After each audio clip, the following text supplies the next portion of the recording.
MG Betelma, des actualités uniques, dynamiques et renversantes dans le journal TV.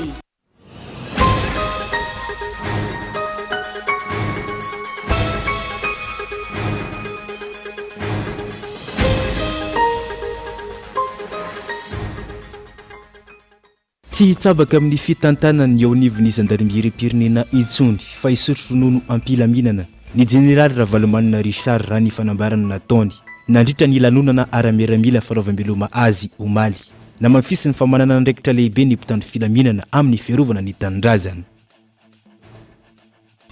Vinavinan'ireo tantsapam-bolo ho ratsy ny vokatra litchi amin'ity taona ity any amin'ny faritra atsinanan'ny nosy iny raha oharina tamin'ny taondasy vokatry ny fivaovany ny toetrandro fa eo ihany koa ny fahalaniny ny tsirony nofon'ny tany ny vokatra litchi izay tsy nahitana fivoarana firy tao tanatin'ny taona maromaro ny mifandimby ny vidiny. Toy ny raharaha 1 septembre 2024 namoaka ny ampahany antota taratasy mahakasika ny fanadidina ny FBI omaly maneho ireo taratasy ireo fa nisy diplomaty sy olona iray miasa amin'ny safapitsikilovana sodiana nono natao Los Angeles napetrano terrorista miisa roa tamin'ireny fotoana ireny. Ny andinindinireo avy hatrany ary afaka segondra vitsy.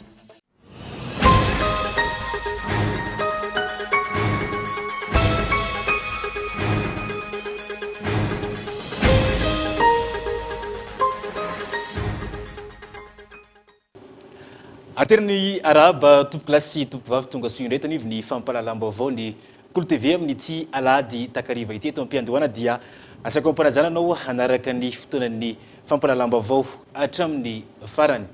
Tsy jabaka amin'ny fitantanany eo anivon'ny zandarmeriam-pirenena intsony fa hisotro ronono ampilaminana ny jeneraly Ravalomanana Richard raha ny fanambarana nataony nandritra ny lanonana ara-miaramila fanaovam-beloma azy omaly. Mamafisiny ihany koa fa manana andraikitra lehibe amin'ny fiarovana ny tanindrazana ny mpitandro ny filaminana. Lena Revson. Tsy mandray anjara amin'ny fanonganam-panjakana, tsy manao asa fampirorona na fanafiana 10 taona taoriny nandehanany misotro ronono ny miaramila iray dia afaka misitraka ny anarana toby mitondra ny anarany araka ny didim-panjakana efa misy. Omaly no nankahery sy nanome toky efa ho modely ny jeneraly Ravalomanana Richard nandritra ny lanonana ara-miaramila fanaovam-beloma ny tenany. Ade isotro ronono zao araka ny fa nolazaiko anareo ombenobeny dia ambarako apahibe maso eto fa tsy zao mihitsy no itsabatsabaka na anembatsembana anareo amin'ny fanatanterahana anareo ny asa anareo ho an'ny tanindrazana. Ny teneniny kamaranako fitenenina dia tokony avita lavitra sy tsaratsara koa ianareo no zahay efa misotro ronono satria efa hitanareo ny tsara tokony hotohizana sy ny lesoka mbola renina tamin'ny fanateranay ny andraikitra ho an'ny tanindrazana. Raja ivona andraikitra maro no efa nosahany teo anivon'ny zandarmeria raha ny asa 70 taona sy 4 bolana teo anivon'ny zandarmeria-pirenena. Nandray ny komande ny faritra maro, sekretera-panjakana miandida ny zandarmeria indromiantaona ary nasondrotry ny filohan'ny Repoblika Andry Rajoelina ho amin'ny laharam-boninahitra Grand Croix de 2e classe de l'ordre national malagasy ho fankasitrahana ny asa vitany ny volana aogositra lasa teo.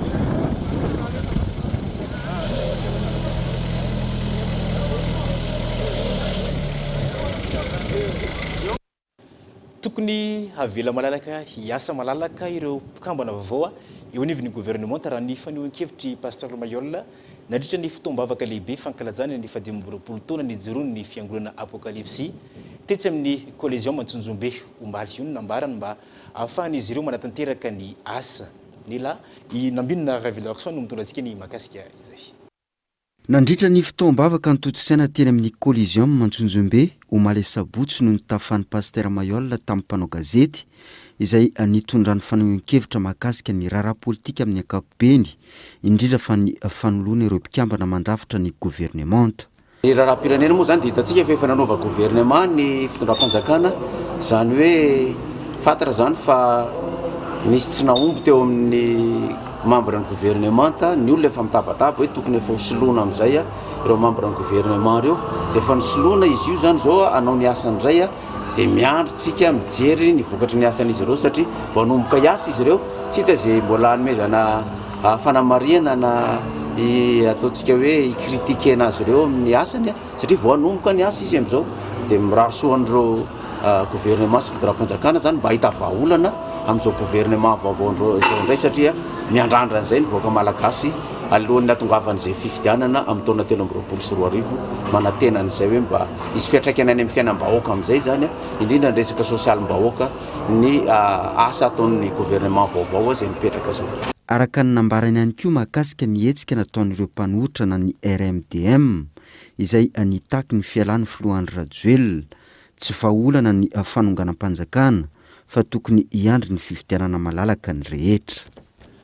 Fa eo amin'ny lafiny ara-toe-karena ndray kosa vinavinaina ireo tantsapam-boly fa ho ratsy ny vokatra letsia amin'ity taona ity any amin'ny faritra Atsinanan'ny Nosy iny raha oharina tamin'ny taon-drasa vokatry ny fivaovan'ny toetrandro fa eo ihany koa ny fahalaniny ny tsirony tany ny vokatra letsia izay tsy nahitana fiovana firy tatoato tao anatin'ny taona maro ny fandimby ny vidiny fanadidina eo amin'ny sariny Erino Razafimanana.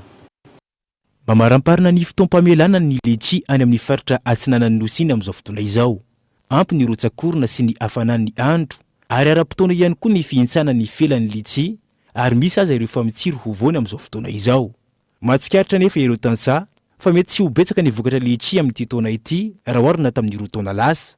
Eo ny fahalaniny ny tsirony nofon-tany nandritra ny fotoam-pamokarana roa taona nifanesy ary indrindra ihany koa ny fakana aina ho an'ireo fototra letsia na moabe nandritra ny roa taona raha ny fitantaran'ireo mpamboly. Izy aloha amin'izao hita fa namelagna kanefa izy azo lazaina tsy dia mitazona loatra. Karaha ny anazy zao za manana letsia fa hitako zany tsy dia misy fitazomana, tsy dia mitazona loatra felany. Tsy mitazona zay zany felany fogna zany izy fa tsisy voana letsia. Dia mety tsy dia misy vokatra firy raha fieritreretan-tegna ananjy. Le nahatonga ananjy aloha tsy dia aminazy zany letsia moa zany misy fotoagna izy tegna mamoa be. Dia mamoa fogna zany raha vao indrondro izy agnatin'ny taona mamoa izy amin'ny taona ity, mamoa izy amin'ny taona magnaraka. Dia avekeo zany izy noho le tsiron-tany zany izy mamelagna fogna fa tsy mitazona intsony izy avekeo.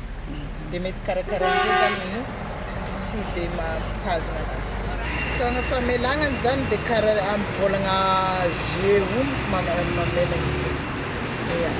Fa zao zany izy efa mamoaka viny. Dia igny zany afantaranao ananjy tsy dia magnomia izy arakaraka viny hitanao io. Heverina ho antsatsaky ny vokatra mahazatra no ho tazana amin'ity taona ity raha mitoy ny hatsaran'ny toetrandro izay mamaly ny fepetra takiany fitombony sy ny fahasalamany ny vokatra. Fototra letsia tanora iray izay mety ahazahoana 5 garaba lehibe eo izay sahabo 520 kilao raha ny fanazavana. Ankilany mety ho antsatsaky izany ny vokatra ho azo amin'ity taona ity. Zay zany karanay longany zao mandefa amina exportateur. Dia zay magnatitra akagny. Zay zany efa misy fikambanana. Coopérative misy fa tsy hoe fikambanana tsotra. Dia mandefa agny zany zay dia arakaraka ny hamaroan'ny letsia. Tamin'ny lasana zao letsia azony namokatra dia efa nataon'jareo eo amin'ny 4300 4800 zany vidina letsia. Dia rehefa amin'ny fotoagnany tsisy izy dia sahin'jareo fogna na 500 aza. Rehefa koa izy zany amin'ny fotoagna le misy letsia dia mirorogna fogna zany prix. Tsy nahitam-pivoarana ny vidina letsia tao anatin'ny 20 taona, manodidina ny 10,000 ny kilao akan'ireo mpanondrana ny vokatra any amin'ireo tantsaha. Dia ny riko indray zany amin'ny vidina letchi dia tokony mba hoe ampakariny exportateur ihany fa hatram'izay mihitsy vidina letchi dia 6 000, 5 000, 4 000 efa ataoko hoe hatram'izay nanaovako letchi za nagnano letchi efa mahatratra eo amin'ny 5 taona angamba dia efa nagnano letchi 5 taona lasa. Dia tsisy fovany zany ny vidiny letchi. Misy zany raha hoe mandeha moramora izy dia mba miakatrakatra fa ny letchi dia io fogna vidiny. Dia raha mbo azo atao dia mba azahoan'ny tombony ihany le raha dia mba tokony mba miakatra mba farafaratsiny eo amin'ny 7 500 farany ambany ety mba 10 000 farany ambony vidiny prix-na kilo. Amin'ity taom-pamokarana ity, ankoatra ny fanondranana any ampitan-dranomasina, hirosy bebe kokoa amin'ny famatsiana ny tsena anatiny ireo mpanangombokatra, na dia tsy mifanatsahana aza ny tombam-bidy hakan'ireo mpanjifa eto an-toerana sy ny any ivelany, mba hialana amin'ny fahasimban'ny vokatra rehefa mikatona ny taom-panondranana. Izay ny amin'ny faritra Antsinaleny fa ho any amin'ny faritra Boiny vetivetsika ao anatin'ny tontolon'ny fahasalamam-bahoaka indray kosa. Antony iray lehibe mahatonga ny tsy fahazotony olona manatona ny toeram-pitsaboana any amin'ireo komina ambanivohitra ao amin'ny faritra Boiny sy Sofia ny tsy fampiana fitaovana inenevina ireny tompom-pahasalamana ireny. Manoloana izany, fitaovam-pitsaboana amin'ny tentina 2 miliara sy 500 tapitrisa dolara avy amin'ny sampandrara Amerikana ho an'ny fampandrosoana iraisam-pirenena entana hamatsiana ny fitaovam-pitsaboana ho an'ireo firenena andalam-pandrosoana no natolotra tany amin'ny faritra Boiny sy Sofia tamin'ity herinandro ity. Anisan'ny singa iray lehibe ho an'ny fampandrosoana ny firenena ny fahasalamam-bahoaka, na efa manomboka mihina tsikelikely aza ny tranga ho an'ireo olona voamarina fa mitorana ny tsy mikaretana Covid-19 eto Madagasikara. Ilaina hatrany ny fanamafisany andeha tao amin'ny ity valinaretana ity, fa ao ihany koa ny fampitomboana ny fitaovana eny anivon'ny tompom-pahasalamana ahafahana mandray an-tanana ny marary. Ho an'ny faritra Boiny sy Sofia manokana araka ny fanazavana azo, anisan'ny antony iray lehibe mahatonga ny fahakamoan'ny olona manatona tompom-pahasalamana ny fahalaviran'ny toerana sy ny tsy ny fampian'ny fitaovana eny anivon'ny toerana fitsaboana sy ny fandraisana an-tanana ny marary ireny. Amin'ny alalan'ny tetikasa ara-pahasalamana Access, any sampandrara Amerikana ho an'ny fampandrosoana iraisam-pirenena USAID sy ny fikambanana tsy miankina Amerikana izay mamatsy fitaovam-pitsaboana amin'ny firenena andalam-pandrosoana, fitaovana maromaro no natolotra ho an'ny faritra Boiny sy Sofia. Le fitaovana mitetina 1 milliard 500 millions de dollars no tetibidin'ilay fitaovana. Ao anatin'ilay izy zany dia tena hoe fanatsarana manaraka an'ilay hoe paquet minimum d'activité eny amin'ny CSP. Dia ao anatin'io zany misy ny fanatsarana ny tolotra rehetrarehetra, misy ny lit examen, misy ny fitaovana fanaovana diagnostika rehetrarehetra, fitaovana koa entina manampy amin'ny resaka fanatsarana ny fahasalaman'ny reny sy ny zaza. Dia misy kit d'accouchement zany ao, dia misy kit de diagnostic, misy kit de réanimation koa mba hampidinantsika izay tapafatesany reny sy zaza izay tena hoe tanjona ngeda be amin'ny Access. Mila fitaovana moderna sy azo antoka ny hipiasan'ny fahasalamana hanomeza ny tolotra ara-pahasalamana sy ari-fomba ny marary. Ireto fitaovana ireto izay hanampy any Madagasikara indrindra fa ny faritra Boiny sy Sofia hanamafy ny rafitra ara-pahasalamana. Ny tsabo mety ho isy, ny trano iasana mety ho isy, fa kanefa raha tsy misy ny fitaovana izay ampiasaina dia zava-poana ny fisian'ny mpitsabo sy ny fisiany trano na fotodrafitrasa izay ahorona eo. Ka dikan'izay zany fahazahoana an'izao fitaovana avy amin'ny namana ao amin'ny programme USAID Access zao dia voalohany indrindra hitondra ny fahafahana mampandroso izay fahasalamam-bahoaka hatrany amin'ny toerana izay farany lavitra indrindra zay, ary koa mba hampitovy lenta ny amin'ny renivohitra sy ny any ambanivohitra ho an'ny vahoaka malagasy rehetrarehetra. Miara-miasa amin'ny fanjakana malagasy ny gouvernement américaine amin'ny alalan'ny tetikasa USAID Access hanarenana sy ampitaovana ny tompom-pahasalamana isam-paritra mba ahazoany ny marary toko rehefa manatona tompom-pahasalamana. Eo amin'izay pezany fahasalamana izay hatrany mitombo isa ireo resalahatra amin'ny fanaovam-baksiny eto Antananarivo renivohitra ankoatra ny ataon'ny fanjakana maro ireo fikambanana maro samihafa miroso amin'ny fanaovam-baksiny ho an'ireo mpikambana ao aminy ho an'ny fikambanana Analanjirofo isoroana ny fahafatesana an-tanin'olona no isany na resalahatra azy ireo niroso tamin'ity fanaovam-baksiny ity fanadidina entiny mianta randriana ivo. Tao amin'ny fikambanana lampoana Lanjorofo hatramin'ny siny Covid-19 tamin'ny mpikambana miisa maherin'ny 300 monina eto Antananarivo. Ampolony maro ireo efa narary ny valanaretina teto Andrenivohitra. Ho azy ireo, entina hisorohana ny loza mety ho aterany valanaretina miainga amin'ny fanaovam-baksiny ny fanefitra atao. Rehefa natsapa zany zahay avy amin'ny faritra hoe nisy ny valanaretina dia tonga zahay nanetsika ny mpikambana mba hanao vaksiny satria aminay manko ny fahasalamana ny voalohany-karena dia tegna ratsy aminay reto mihitsy le hoe maty verifaty aty an-tanin'olona aty. Izy manko fisorohana ny vaksiny misy fiantraikany amin'ny toe-karena. Raha ohatra salama zany ny olona anankiray iarahantsika mahafantatra fa ny asa mandraraha manaraka fotsiny. Zay le mahatonga anazy ny fahasalamana voalohany-karena. Milaza anareo zay ny fikambanana lampo Analanjorofo zao farafahakeliny 3 milevina aty an-tanin'olona aty. Tsy tonga anay amin'ny tany misy anay. Zay nefa le koragnanay tamin'izay mbola kely ary jusqu'à zao dia hoe anao ro verifaty dia tonga amin'izay teny zay mihitsy zany ka zay nanetsika anay hoe aleo entanina ny mpikambana mba hanao an'le vaksiny fa io ihany no afaka hisorohana. Iteny anareo za misy firenena zay tsy ho tononoko misy seho mitranga 300 isan'andro fa ray ihany no maty satria inona le mpitondra fanjakana atao sy le vahoaka atao no nanao vaksiny fiarovana devoir ny olona. Namafisina manoloana io ny fanentanana tamin'ny mpikambana tosa omaly ny fanaovam-baksiny Johnson & Johnson na ho any andiany voalohany resy lahatra tamin'izany. Hita mihitsy hoe anisany mba nitondra olona narary tamin'ity Covid iny tegna koa fa tegna sahirana le olona narabola nara-pitsaboana ary tena reraka dia reraka le olona tamin'ny fitsaboana fa dia zava-dehibe netsika ohatran'izao voalohany tsy mahafantatra atsika hoe be dia be ny lavon'ny coronavirus teto Madagasikara indrindra ary tsy latsaka zay koa ny faritra zay avianay any Analanjorofo ka zao etika zao dia anisany hoe mba fiarovana anjara briky hoentin'ny fikambana hiarovana ny mpiarabelogna. Ankoatra ny lafiny fahasalamana, mipaika amin'ny toe-karena ny fanaovam-baksiny ponina ho andreo mpikambana monina Tomasina ahitanjona raha ny fanazavana ny hanamafisana ny fisintomana ny mpizahantany amin'ny alalan'ny fahavitany ponina vaksiny. Marina ny fotoana ao anatin'ny tapany voalohany itonivy ny fampalalam vaovao isento vetivetytsika azo antany reto dokam-barotra reto dia rifeo miverina eto indray.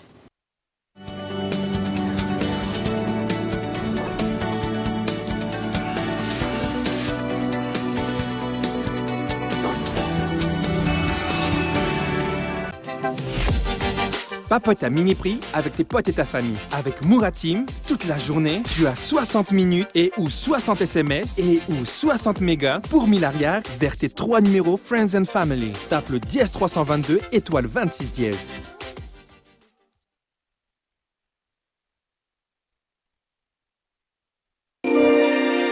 Votre bébé commence à marcher. Vous avez choisi les chaussures les plus confortables. Vous avez prêté attention aux petits détails. Eh bien, avez-vous choisi la bonne couche pour que votre bébé puisse faire ses premiers pas correctement? Grâce à ses caractéristiques extra flexibles sur 3 dimensions, Molfix conserve sa forme, absorbe le liquide et offre une totale liberté de mouvement au bébé. Nos recherches ont prouvé que les bébés font correctement leurs premiers pas avec Molfix, que nous recommandons à toutes les mamans. Fais correctement tes premiers pas avec Molfix, petit explorateur. Nous sommes avec toi. Toujours plus de foot ensemble.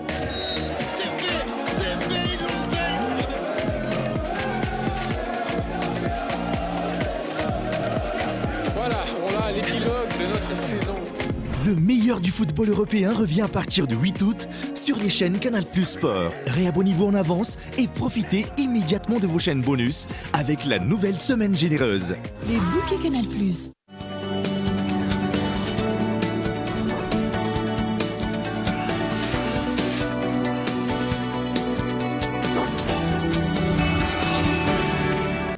Tafaverina eto anivy ny sampana fampalalam-baovao isika ato anaty ny tapany faharoa eo amin'izay pejy ny fahasalamana izay hatrany tsy mahenika ireo toerana hatrany ambanivohitra ny mpitsabo eto amintsika fa indrindra mivondrona eny amin'ireo fotoanan-dehibe avokoa ny ankabeazany.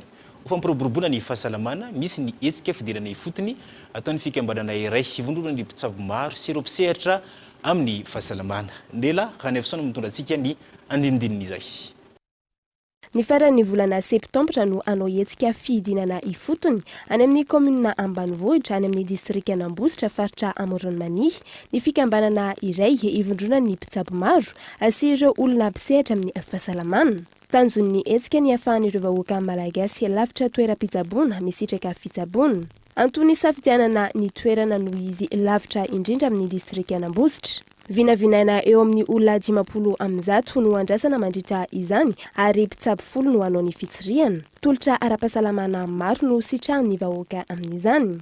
Ny fikambanana ny hetsika, ny asa ataon'ny fikambanana malagasy sy ulaitra dia mizara anankiroa.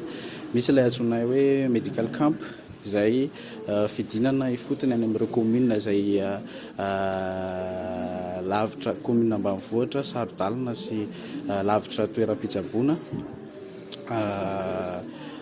Efa tonga any amin'ireny toerana ireny izay dia manome fitsaboana maimaim-poana ho an'ireo mponina sy manome ihany koa fanafody maimaim-poana ho an'ireo olona izay any amin'ireny toerana ireny. Tena anton'izay dia mety hoe izy somary lavitra toeram-pitsaboana dia somary sarosarotra ny manatona ireny toeram-pitsaboana ireny na ihany koa amin'ny tsy fananan'ny olona ny hoe tomanana izay vidianana ny fanafody any amin'ireny toerana ireny.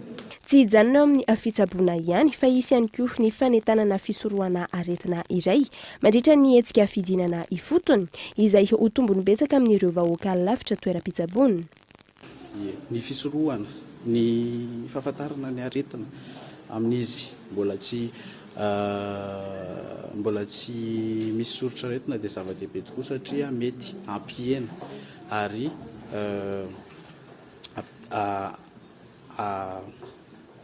apisy ny fitsaboana amin'ny aty amin'izy mbola tsy hita soritra zany ampihena ny vidin'ny fanafody mety ho lany raha ohatra hoe any amin'ny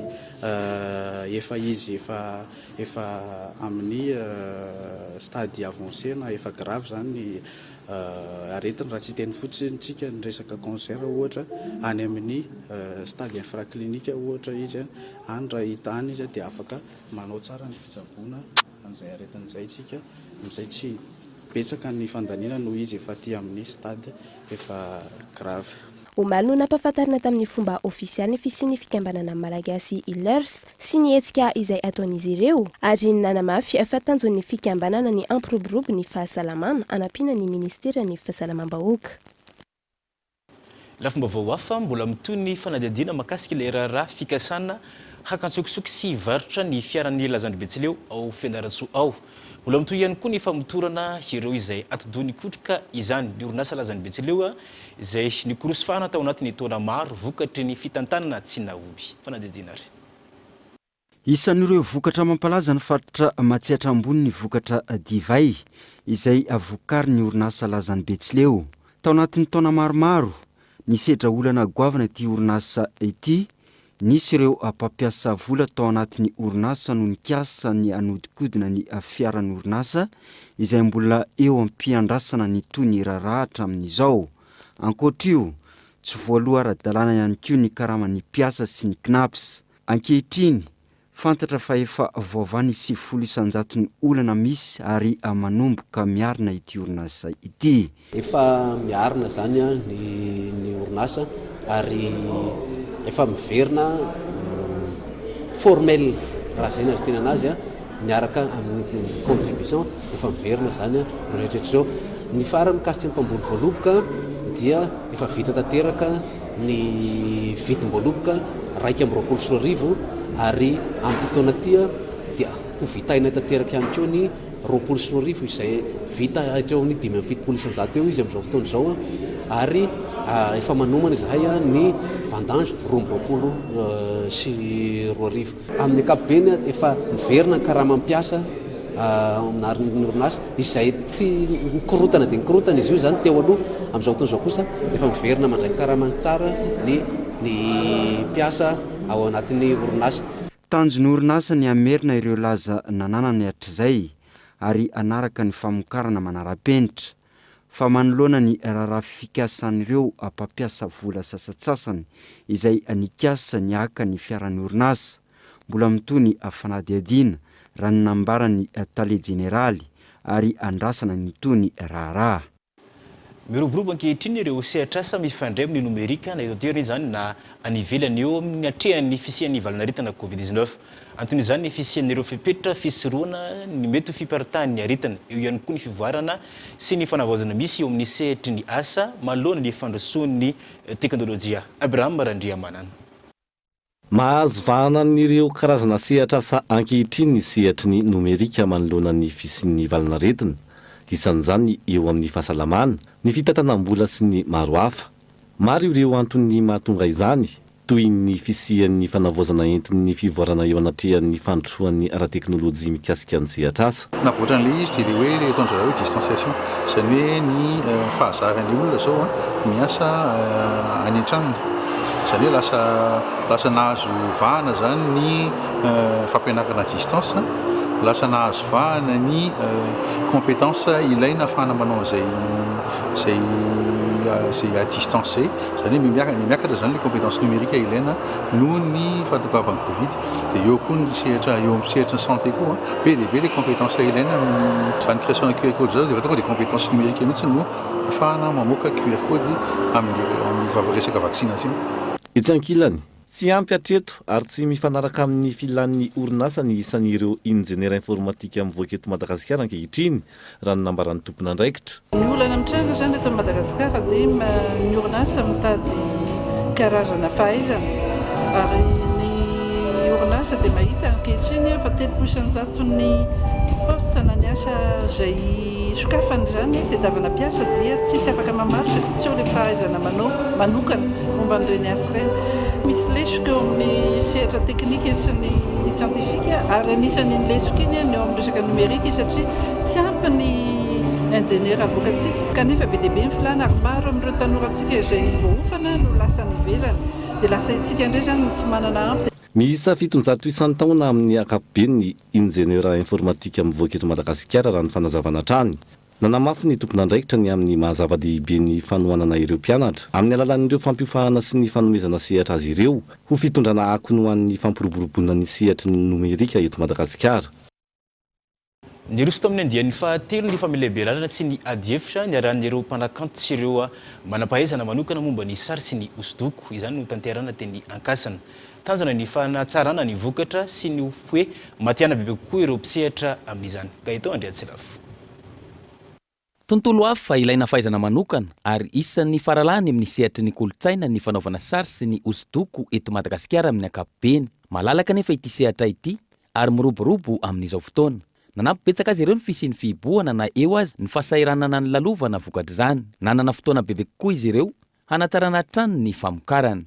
Tsy atoko hoe sahirana satria iny efa ny raha rehetrarehetra fa atoko hoe nanana fotoana kokoa zany nafana nanao zavatra tsaratsara ary mino sy manantena ny fisikafan'ny sistantsika ho avy mpizahatany sy vahiny dia efa manana sy efa vonona amin'ny fandraisana azy ireo mpanao sary rehetra eto antsika.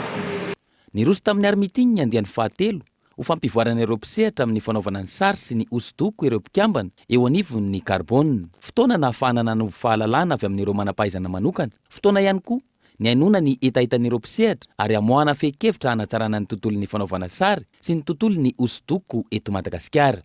Raha atao teny Raimbava dia misy ireo mpanao sary eto antsika ary maro mpisehatra ao anatin'izany. Ary izay indrindra no antony tokony hijerena manokana ny mpanao sary sy hanomezana azy ireo ny tokony ananany sy ny tokony ataony anoloana azy ny tokony ataony mba ahafahana mampivelatra ny sosy kokoa ny sehatra io eto amin'ny firenentsika. Nanatrika ity fotoana ny arahana tamin'ireto mpanao sary sy hosodoko ireto ny tale jeneraly ny kolotsaina solotena ny ministera tompona andraikitra. Efa maro mitetikasa ajoro hanomezana tombony ho an'ireo mpanakanto raha ny fanazavany. Efa maro ihany koa ireo fotodrafitrasa vaovao natao hanampy azy ireo ary isany omena tombony amin'izany ireo mpanao sary sy hosodoko. fa mialohan'ny dirantsika maresaka iresa-pirenena tontolon'ny fanatanjahantena no hoentsika amaranany fotoana ny fampalam-baovao avy eto Madagasikara eo amin'ny pejiny baolina kitra tontosan'ny arivo teo tetsy amin'ny kianja bare Mamasina ny tour préliminaire ny coupe de la confédération totale CAF samy tsy nisy toko ny andany sinankilana ry zareo Camboe Warriors Jambi sy ny CFFA androany fotsy avy eto Madagasikara tsara marina fa lalao mandroso no atao androany izao ary ny alahady fa 7 ny volana septembre ho avy izao kosa ny lalao miverina tanterahana any Jambi.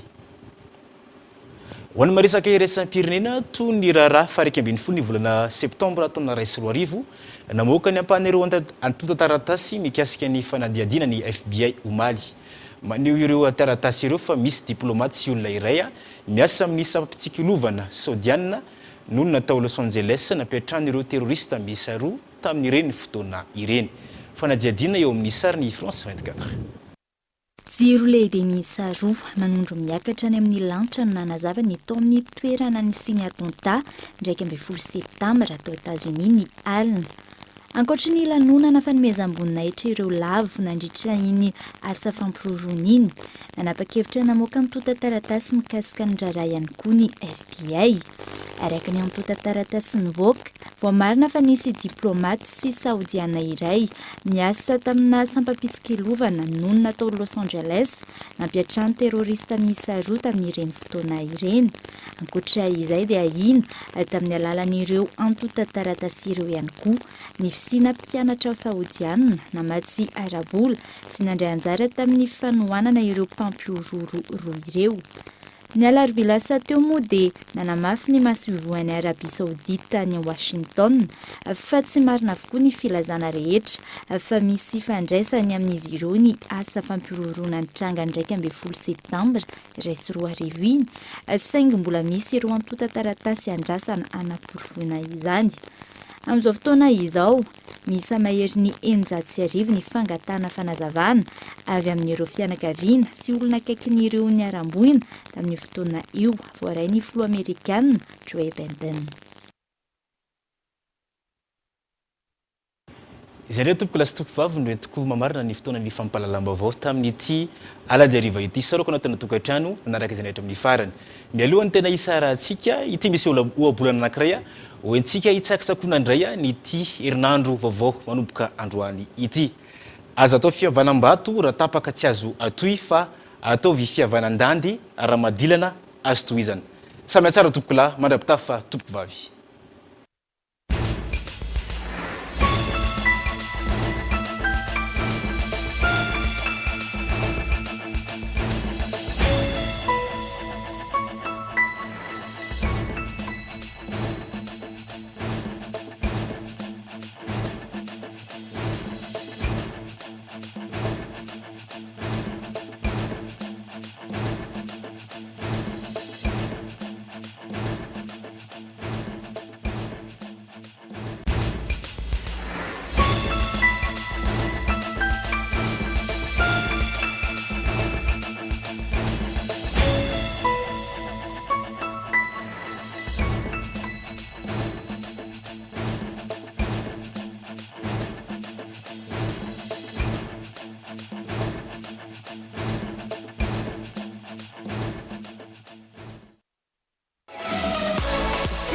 Telma, des actualités unies, dynamiques et renversantes dans le journal TV.